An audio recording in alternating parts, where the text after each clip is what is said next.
Good evening, friends. Mark Holmes here, and as always, I want to thank you all for watching, commenting, subscribing, and being part of the Joe Boo Sports Report.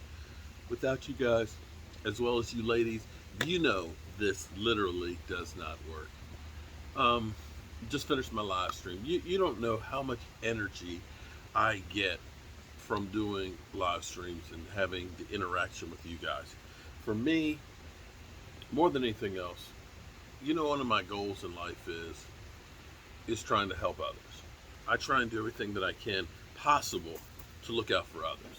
And sometimes that can be just somebody to talk to, somebody needs somebody to talk to or listen to, or somebody to laugh with or laugh at. And for me, I don't care if you laugh with me or you laugh at me. I don't care. I don't mind being the butt of jokes. Hell, I like to make fun of myself and be self-deprecating. Because if that helps you laugh, if you can actually, through the madness that is today, have a good laugh, then I've done my job. I'm happy about that. And that's what a friend is supposed to be. And I think of all of you, or most of you, as friends. I just don't understand how it is people can have so much hate that they can spend their time trying to disparage, hate on others. That's a waste of a life. It's a waste of your time. And time is precious. I might not make it to tomorrow morning. I don't want to spend the last day I have sitting here trying to hate somebody. Well, except the Eagles. I hate the Eagles. Their fans are okay. And quite frankly, I'm worried about my man Philly 500. Philly 500 is going through knee issues like I am, and maybe even worse. And, concerned about it. Anyway, something I heard after I got finished doing my live stream that actually makes me feel good is, in life, I love my wife. Sometimes my wife, she's a strong black woman that keeps a foot in my behind, which is good because you need sometimes somebody to keep a foot in your behind. And the way I know that I got a great woman is win, lose, or draw, whether I done some stupid shit or not, that she is going to let you know you done some stupid shit, but we're going to fix that shit. But something that she always says is, own your shit. Own your shit. You're better off if you realize that you did something wrong and work on it than pretend that I didn't do anything. It wasn't me. Or it was that guy. No. Because if you had fucked up, excuse my language, messed up, you passing the buck on somebody else is not taking care of the situation. If anything, it makes it worse. So hearing Kelvin Joseph, say that he's going to be ready, that rap is just a business. It's not, my main gig is football. Makes me feel good that he's taking ownership of the situation. That he is realizing that I'm the one that has control over what happens on the field and not putting blame anywhere else. I will be ready, which means I have got to catch up. I have got to do work. And a lot of this is no fault of his own. And don't take this, because anytime I say something, people sometimes misconstrue what I'm saying. Well, you leave him alone, man. You're hating on. I'm not hating on him, but here's the thing. Your chances of making it in football, you got a better chance of being a brain surgeon. NFL, not for long.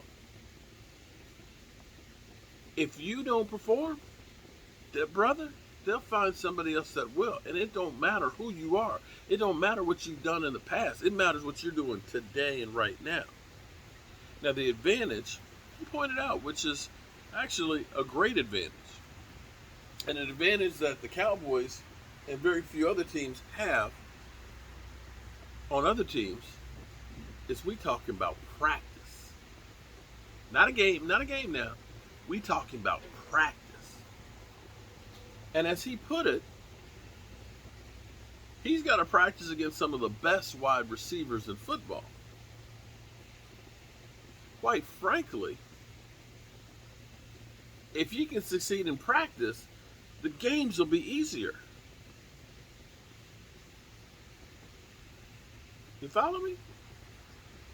If you got to cover Amari Cooper, Michael Gallup, and CeeDee Lamb in practice, when you go against other teams, not that many teams have that many great receivers. And he's not going to be the number one corner. He'll be, on the other side, hopefully, of Diggs. He'll be taking on like the second best wide receiver. Well, our second best wide receiver is good enough to be number ones. You get my drift? The thing that's amazing, we had a great discussion on the live stream because we were looking at who the Cowboys would look to extend. And the crazy thing about the NFL is you don't know what you don't know. Until guys get a chance to get a shot on the field or in practice and things, you don't know what cream's going to rise. I was reminded of a lot of the quarterbacks. We drafted a Quincy Carter. We ended up getting a Drew Bledsoe and things like that. But it was Tony Romo, who was a rookie free agent, undrafted quarterback, that ended up being one of the best quarterbacks that we had. Nobody expected him to be that guy. And as we look there at, say, Randy Gregory, you got to sign him. We don't know what some of these younger guys might do where you look and say, well, this rookie can play almost as good as that veteran, and that veteran can go out and get paid, and we can get a compensatory pick. And that's where we don't know what we don't know. If Semi somehow comes out, ends up being a special team standout, and gets there and takes a spot on the team, say Noah Brown's spot, you might see him on the field enough where you look at it and say, you know what? We could let Michael Gallup go and have this guy. Listen, please. I'm speaking hypotheticals. I'm not advocating to get rid of Michael Gallup. I'm for one of those guys that said if it's working and ain't broke, don't fuck with it. Okay? Everybody else been trying to trade Michael Gallup and get rid of him. I'm not. But I'm saying that we don't know what we don't know. We drafted 11 guys. We didn't expect Dak Prescott to end up being our quarterback. We thought Tony Romo was going to be there for a few more years, and then down the road probably draft a high quarterback later on. Instead, that fourth round draft pick became one of the better quarterbacks in the NFL. And that's the great thing about football. More than anything else, is it's so hard to predict that everybody has a chance to turn the narrative around from last year. Maybe not the Jets. Maybe not the Jags. I don't think those two do. But you follow me. Tampa Bay was 7-9 the year before, 8-8, Super Bowl champions. The Eagles, basement bitches, Super Bowl champions. Now back in the basement. We don't know what we don't know. And that's why we love football. Whew. Well, Monday's in the books. And I'm glad I was part of your life today. I'm glad you were part of mine. And I hope that tomorrow we can do it again. Be safe out there. Keep the faith. Camp's getting closer and closer. Peace out.